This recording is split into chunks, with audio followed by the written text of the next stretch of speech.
that much, I would ask that maybe you come back next time, because clearly this individual is wanting to prove a point, and so. I'm not trying to prove a point, I'm trying to document everything, and we have a right to do it. And it might come back next time, and the next time, and the next time. You said the police, you don't want the police to be a big brother, well, right now you're acting. I'm just doing my First Amendment right, it's not being a big brother. Well, so this is Sorry.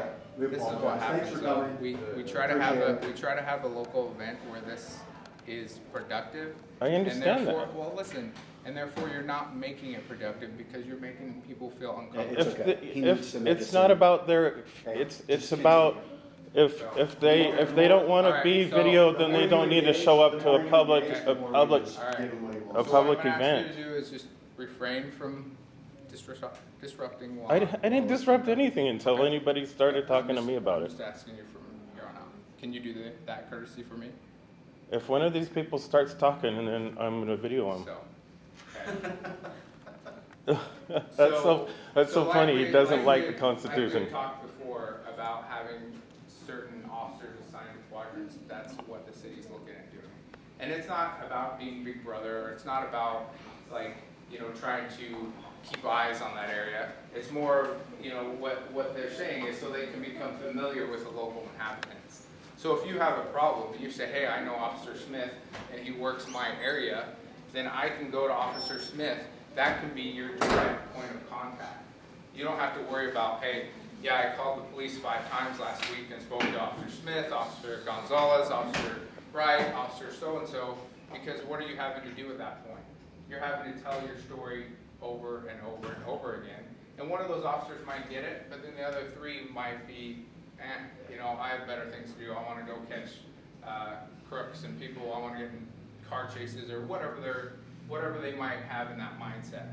So if you do have a local officer that's assigned to your area, that way you do kind of feel like there's more of a contact that you can reach out to, where you can just say, hey, Officer Smith, you know what? This house down the street, I've noticed there's been several cars that have been coming and going from it, and late at night, and I've been concerned about it. And then that way you can just reach out to them directly. I would assume that they would provide you with their business card and they would introduce themselves at some point. However, we're going to get that program rolling. But that's exactly what our goal is to make it feel like it's more intertwined with you guys, rather than just having you to reach out to a call log and call us. Do you have any questions about that, with that concern? All right. So there's 10 things in COP that can help, the 10 principles. Number 1 is the change. So that's what our ultimate goal is looking to change what we have right now in place. The leadership, okay? The vision. So what is the end goal? What's our vision at the end of this? Is to make us a little bit closer and to ultimately reduce the amount of crime that we have in the city. I don't know if, do you guys watch the news often, or do you kind of avoid the news because you know what happens in the news and all they put on the news is bad stuff, right?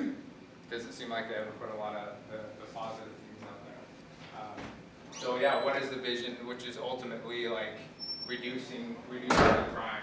The partnership, building the partnership between us and you guys. The problem solving to figure out what we can do to to get these issues that we have at hand reduced. The equity, what kind of equity do you have in it? I mean, you guys live here, right? How long have you lived here, if you don't mind me asking? I've been in this area for about 10 years. 10 years? Okay, so you have some equity here. Absolutely. This is kind of, it's home, right? Yeah. So when you have that equity, you want to feel like you're safe, and that you don't have to worry about certain issues when you come to your house, of somebody breaking in your car or things like that. Trust. We obviously want to have that trust from you guys that that you feel like you can come to us, because a lot of people, they have one bad interaction with a police officer, and then all of a sudden it's, hey, all the cops are this way. Okay, but that's not. I mean, there's a lot of.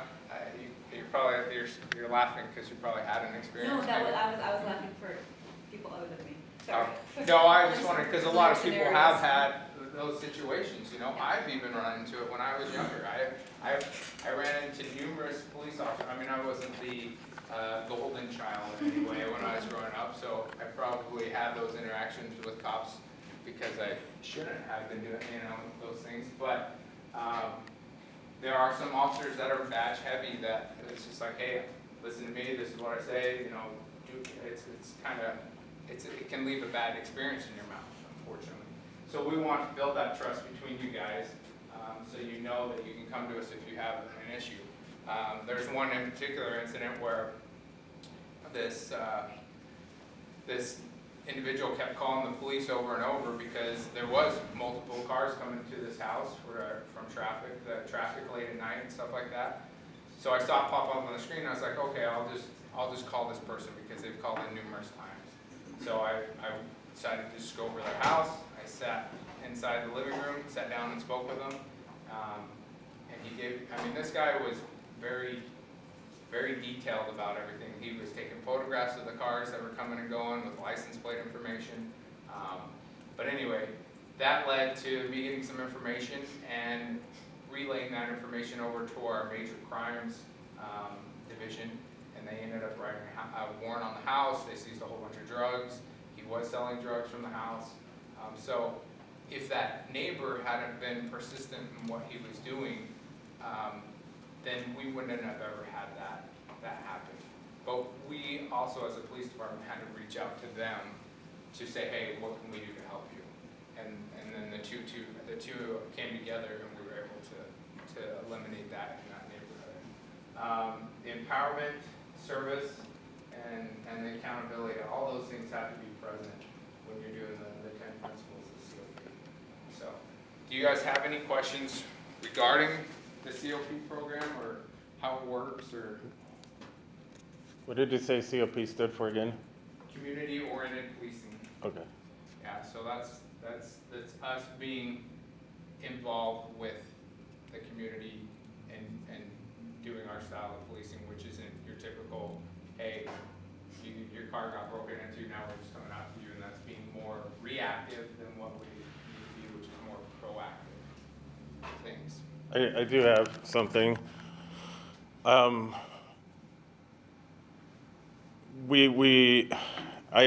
There is that concept of if you see something, say something. Okay. But we also can't be like doing prior restraint, right? So if you see a guy out on the street and he's carrying a camera around, but then if it looks like he's got a gun in his backpack, well, for all you guys know, he may have every right. He has the whatever permit that he needs to have that gun legally, whether it's concealed carry or open carry or whatever, and there's no expectation that you should call the cops on him just for being out there with a gun in the bag. And you're right. We've had those incidents where there's an individual just standing on the corner, and we get a call saying, "Hey, this guy looks suspicious," because he might be of a different color, or he might just not be in the neighborhood, like live in the neighborhood. So we do get those calls. That doesn't mean that if we discredit those calls, we'll still go and check them out. But I think what you're saying is we're not trying to ask you to be snitches, or if that's kind of what the line that you're going down. Like if you see everything, then you're supposed to call us. It's more of like, okay, what kind of partnership do we have where your neighborhood's getting hit with vehicle burglaries? Okay, so now you have maybe somebody that's up and sees somebody in dark clothing carrying a backpack at 2 o'clock in the morning. Is that something that you would call on? Yeah. Yeah, I mean, especially if you already knew that your neighborhood was already getting, ransacked with vehicle burglary. So it's once again, it's more of a partnership. It's not like we're asking you to call up and snitch out everything that's right. possibly going on. Obviously, it's to help us do our job better, to help protect you guys. Obviously, if it looks like somebody's breaking into a house, it would be good to call you. Exactly. Yeah. So, I'm not just talking about community-oriented policing the whole time. There's other things that, you know, we can break into. And that's kind of what Nice pun. this whole meeting was kind of organized for. And that's why this first time is kind of a trial of how we want this to work. Like, there's certain things that you probably came here that you might wanted to learn about. Would you mind sharing that, or just telling me what topics you're concerned about as a citizen? I live in Westmore neighborhood, Okay, a lot of low income and apartments.